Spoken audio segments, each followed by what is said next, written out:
ನೋಡಿ, ಒಂದು ಕಡೆ ಇರಾನ್ ಎಚ್ಚರಿಕೆಯನ್ನ ಕೊಟ್ಟಿದೆ, ಯುದ್ಧ ಆರಂಭ ಮಾಡಿರೋದು ನೀವು, ಆದರೆ ಅದನ್ನ ನಿಲ್ಲಿಸೋದು ನಾವು ಅಂತ ಹೇಳಿ ಇರಾನ್ ಎಚ್ಚರಿಕೆ ಕೊಟ್ಟಿದ್ರೆ, ಮತ್ತೊಂದು ಕಡೆ ಇದೀಗ ಅಮೆರಿಕ ಇಡೀ ಇತಿಹಾಸದಲ್ಲೇ ನಾವು ಯಾವತ್ತೂ ಕೂಡ ನೋಡದೇ ಇರುವಂತಹ ರೀತಿಯಲ್ಲಿ ಇದೀಗ ಡೆಡ್ಲಿ ದಾಳಿಯನ್ನ ಮಾಡಿರುವಂಥದ್ದು. ಇರಾನ್ ಮೇಲೆ ಅತಿ ದೊಡ್ಡ ದಾಳಿಯನ್ನ ನಡೆಸಿದ ಅಮೆರಿಕ ಇರಾನ್ ಮೇಲೆ ಅತ್ಯಂತ ಶಕ್ತಿಶಾಲಿ ಬಾಂಬ್ ದಾಳಿಯನ್ನ ಮಾಡಿದ್ದಾರೆ. ಎಷ್ಟೆಲ್ಲ ಧ್ವಂಸ ಆಗಬೇಕು ಅಷ್ಟೆಲ್ಲವೂ ಕೂಡ ಮಾಡಿ ನಾಶ ಮಾಡ್ತಾ ಇದ್ದಾರೆ ಅಮೆರಿಕ.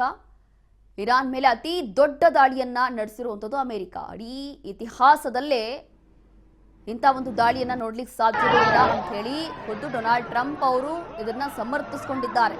ಮಧ್ಯಪ್ರಾಚ್ಯದ ಇತಿಹಾಸದಲ್ಲೇ ಅಮೆರಿಕಾದಿಂದ ಅತಿ ದೊಡ್ಡ ದಾಳಿ ಇದು. ಇರಾನ್ ಸದೆಬಡಿಯಲು ಯುಎಸ್ ಸೇನೆಯ ಪ್ರಬಲ ದಾಳಿ ಮಾಡಲಾಗ್ತಾ ಇದೆ. ಮಧ್ಯಪ್ರಾಚ್ಯದಲ್ಲಿ ಈಗಾಗಲೇ 15 ದಿನ ಆಗಿದೆ ಯುದ್ಧ ಆರಂಭ ಆಗಿ. ಇರಾನ್ ಕೂಡ ಯಾವ ರೀತಿಯಾಗಿ ದಾಳಿಯನ್ನ ಮಾಡಬೇಕು ಮಾಡ್ತಾ ಇದೆ. ಮತ್ತೊಂದು ಕಡೆ ಅಮೆರಿಕ ಕೂಡ ಅಷ್ಟೇ ದೊಡ್ಡ ಮಟ್ಟದಲ್ಲಿ ಭೀಕರವಾಗಿ ಡೆಡ್ಲಿ ಅಟ್ಯಾಕ್ಗಳನ್ನು ಮಾಡ್ತಾ ಇದೆ, ಡೆಡ್ಲಿ ದಾಳಿಗಳನ್ನು ಮಾಡ್ತಾ ಇದೆ. ಈಗ ಅದರಲ್ಲೂ ಕೂಡ ಈಗ ಇತಿಹಾಸದಲ್ಲೇ ನೋಡದೇ ಇರುವಂತಹ ದಾಳಿಯನ್ನ ಮಾಡಿರುವಂಥದ್ದು ಅಮೆರಿಕ ಇರಾನ್ ಮೇಲೆ. ಇದನ್ನ ಖುದ್ದು ಡೊನಾಲ್ಡ್ ಟ್ರಂಪ್ ಅವರು ಕೂಡ ಸಮರ್ಥಿಸಿಕೊಂಡಿದ್ದಾರೆ, ಒಪ್ಕೊಂಡಿದ್ದಾರೆ.